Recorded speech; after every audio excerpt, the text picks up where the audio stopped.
Hey, what's up? This is Carrero. I wanted to talk a little bit about a topic that I find quite interesting, and I want to start by telling you a little story of something that happened to me back in the day.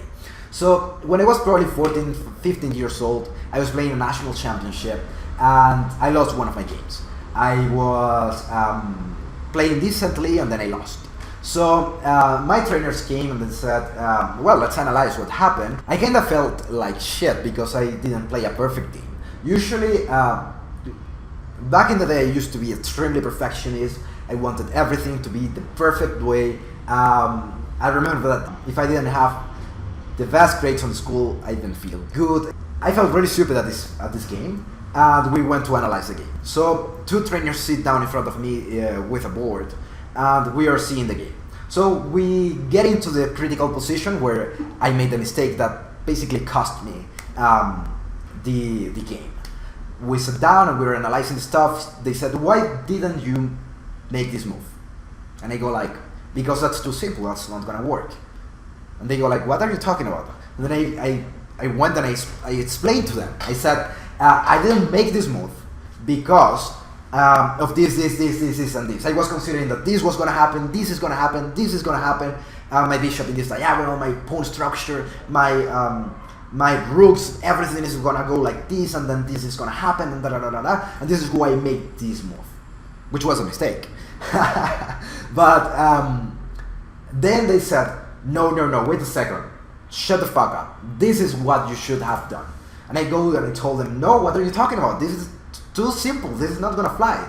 I just look at this move and I ignored it completely because I thought it was too simple. I thought it wasn't worth. It wasn't worthy of my time on the clock, and I thought it wasn't good enough. So I was saying this shit to my trainers, and then they were like, no, shut the fuck up. That's not gonna fly. This is what's happening. This is not good. And I still kept being stubborn and kept saying stupid things. I still kept saying, no, this is gonna fly. This is not gonna fly because of this. What about this? In 5-6 moves, this and this and this. And then they go, of course, this was classical chess, so this is more or less serious chess. And they go and they say, this is why this should work. And I kept being stubborn because that was the paradigm I was into. And it's really hard to leave your paradigm and to get into something different, into something better. And at this point, I was so angry at myself that I was expressing my angriness against everybody else. So I was so sad on myself. I was so I didn't feel good with myself, and I was basically saying, fuck you, I did my best, I didn't play properly. But evidently that wasn't the best move, because I lost. So, what I want to talk to you right now is a little bit about paradigms and about what's good and what's wrong. So usually we are in certain paradigm and we have to get out of this paradigm to get into a better one. But first of all, we have to be in this shitty paradigm to go to the best one. Because you cannot just jump from this lowest paradigm to the biggest like this. It's not gonna fly like, it's not gonna go like that. If that was the way things work, humanity wouldn't have taken so many years to get to the point where we are at, right? It's the addition of really little things into the paradigm which are eventually gonna add up for something really big. So now I want to talk to you about something, decision between good and wrong, which is something that I find quite interesting, the dichotomy between good and evilness or all this shit, right? When it comes to humans, there is a problem, which is that nobody can tell you what the hell is good or wrong, because based on what are you gonna say what the hell is good and wrong?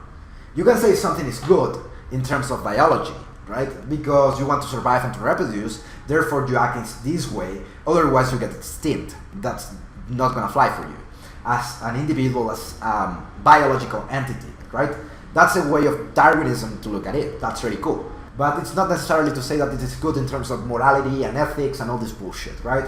But if you go to ethics and morality, then you're going to say, this is the way it should work. Okay, that's cool, but who says so?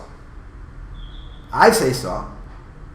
Who gave you the fucking authority to say that's good or that's wrong? Right? Who are you, motherfucker, to say that's good and that's wrong? That's a good question, right?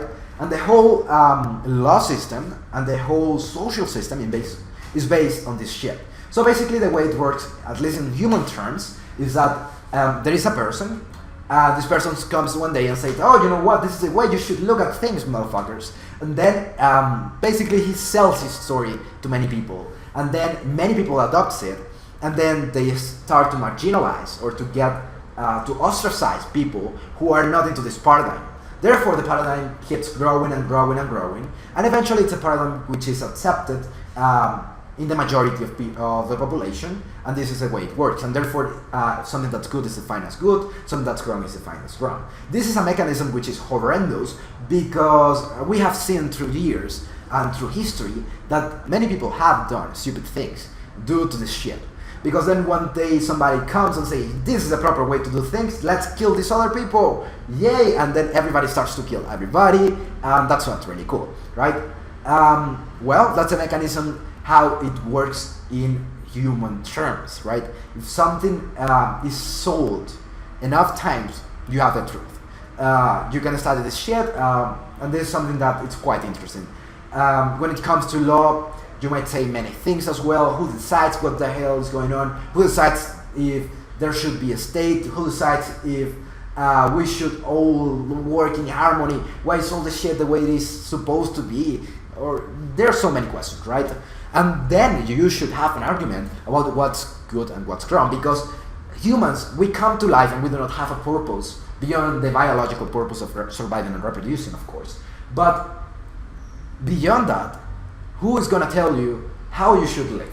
Nobody, because you have not an objective in life as it is. I mean, you can have your own purpose in life. You can have your own identity and give to yourself certain paradigms. And you can have your own identity and fucking decide what you want to do with your life. That's how it works, motherfucker. That's cool. But when it comes to chess, and this is something that I want to tell you, when it comes to chess, fuck you. Because you have an objective.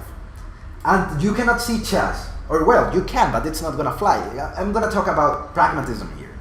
When it comes to chess, you can say, fuck you, this is not the way it works, right? And that's cool. That's cool. Fuck you, this is not the way it works. But in the game, you're gonna be punished by the low-level paradigm that you have, right? You cannot go in chess and say, this is the way I like to do things. Okay, sometimes that works in terms of openings, that works in terms of your style, whatever, that's cool. But when it comes to the move that you're making right now, there is a good and a bad way of doing things. The way you establish good is something that is basically helping you get into the objective of killing the other guy. The way you establish wrongness is basically something that is getting you far away from getting into this objective. So something that I have seen is that you might be attached to your thoughts. You might be attached to your low-level paradigm, which is not giving you results. This was something that happened to me sometimes in chess. I just told you a story of mine where I was so attached to this complexity shit that I wasn't seeing the simple stuff. You have to make sometimes simple moves, somehow that makes good results. Sometimes you get into a position where you have to make an extremely complex variation and you have to try to figure out a way to get out of this one. But what I wanted to say here, what I felt that some of you guys might need right now, is detach from your fucking paradigm. I was talking to one of the guys the other day and I was telling him that he was playing an extremely passive opening repertoire. And whenever he was playing these variants, he was getting into these horrendous positions where, of course, he was saying, okay, but I like to play strategical. Dude, being strategical is not to be passive. So he was playing this position.